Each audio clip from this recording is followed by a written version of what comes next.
El cuarto de guerra es un tiempo para meditar en la palabra de Dios y orar con la guía del Espíritu Santo, con la finalidad de conocer los propósitos y las estrategias de Dios y de desentrañar los propósitos y estrategias del enemigo. De esta manera, identificamos las decisiones y acciones que debemos realizar para obtener la victoria.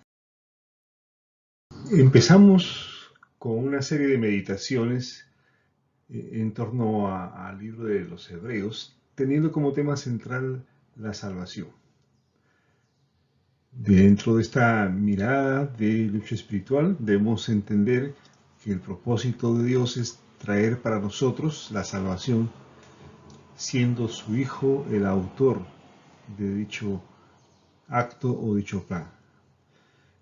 Como se comprenderá, la estrategia del enemigo será la de evitar el cumplimiento de este propósito de parte de Dios.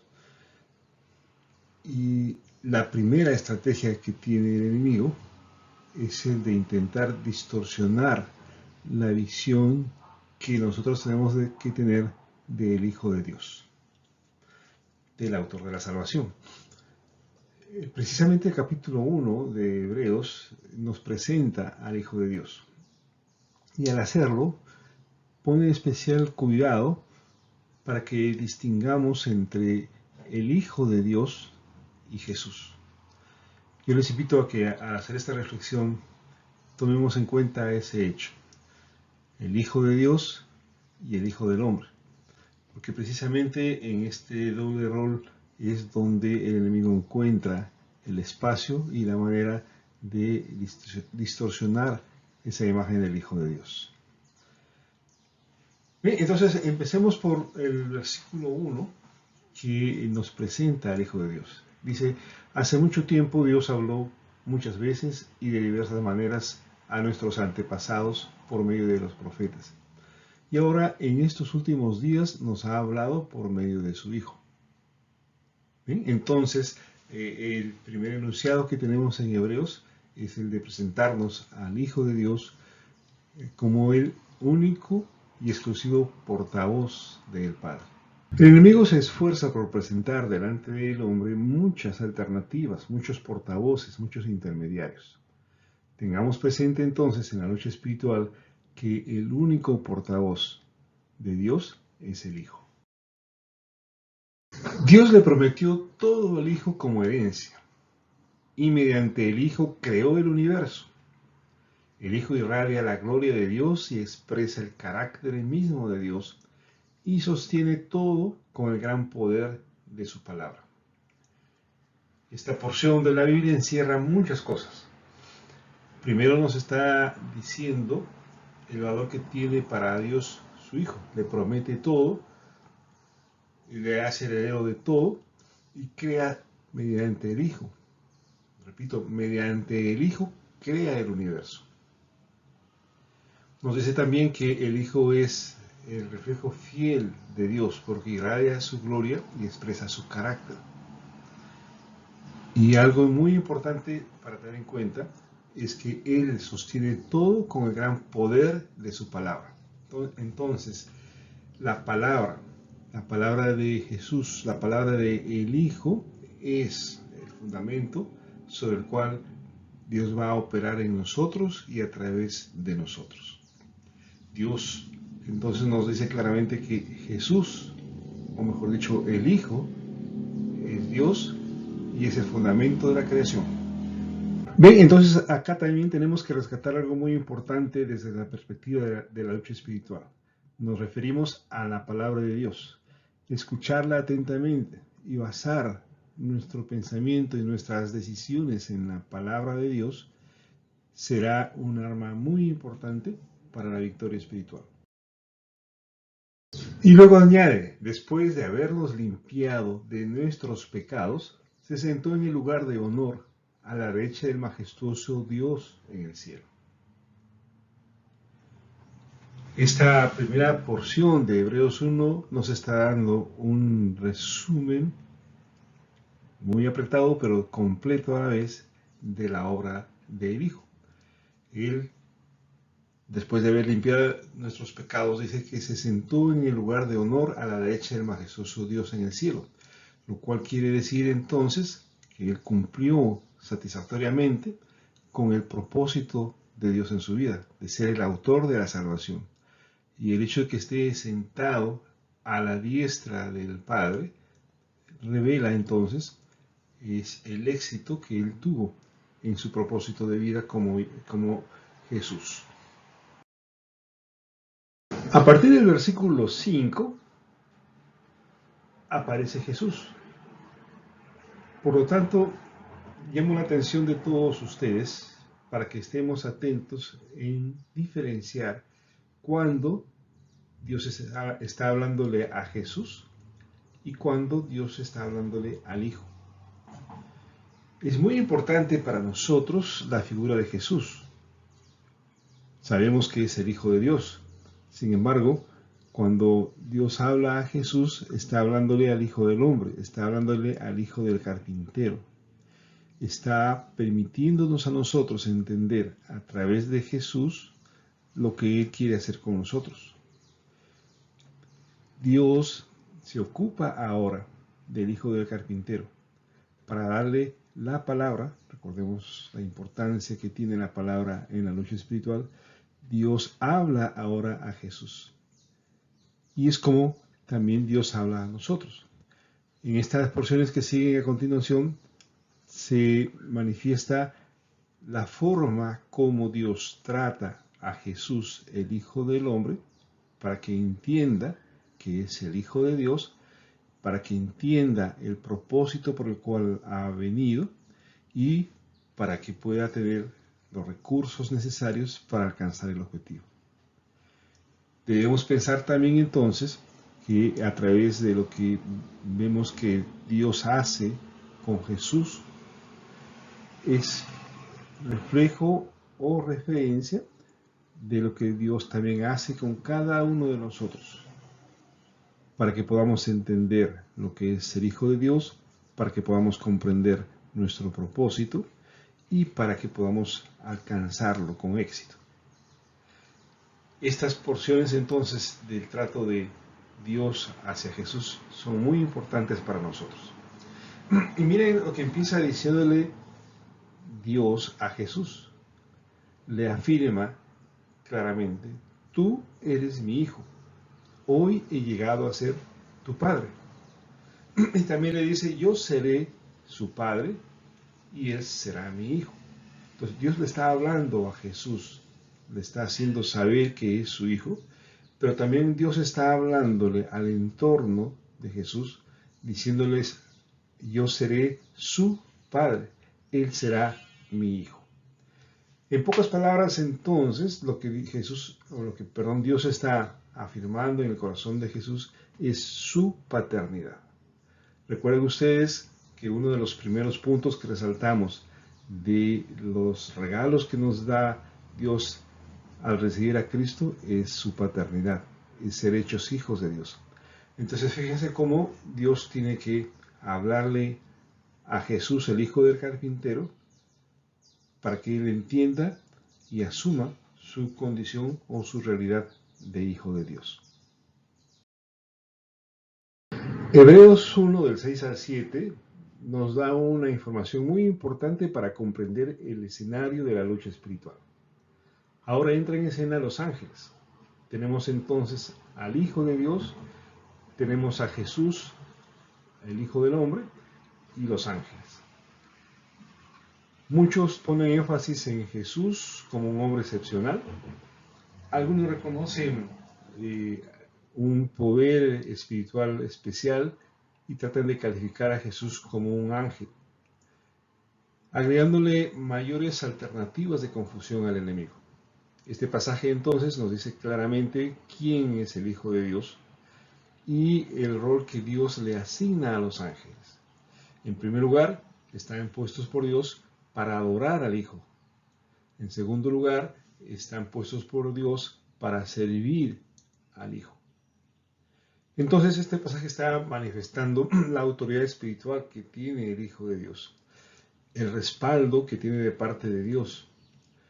Y nos está dando a entender que una de las tareas que tiene Dios con respecto a la formación de Jesús como su Hijo, es que Él tiene que comprender esa realidad espiritual en la cual se mueve. Igualmente entonces nosotros necesitamos entender este rol de los ángeles, porque hay muchas doctrinas, muchas ideas y mitos que se construyen a través del análisis del mundo de los ángeles. Dios Padre continúa con esta tarea especial de transmitirle a su Hijo, Jesús, el Hijo del Hombre, su palabra, para que comprenda la realidad de un Hijo de Dios. Empieza diciéndole: tu trono, oh Dios, permanece por siempre y para siempre. Tú gobiernas con un cetro de justicia. Fíjese cómo se expresa hacia Jesús, el Hijo, diciéndole: tu trono, oh Dios. Está dándole la seguridad de que es su Hijo y que ese lugar especial que tiene el Hijo a la diestra de Dios está reservado para Él para siempre. Hoy está actuando en la tierra como Hijo del Hombre, pero tiene que tener la seguridad de que es un Hijo de Dios y que su lugar está plenamente reservado en el trono de Dios. Hay en ello también una promesa de lo que Él va a experimentar o vivir cuando regrese al Padre luego de haber cumplido con su tarea.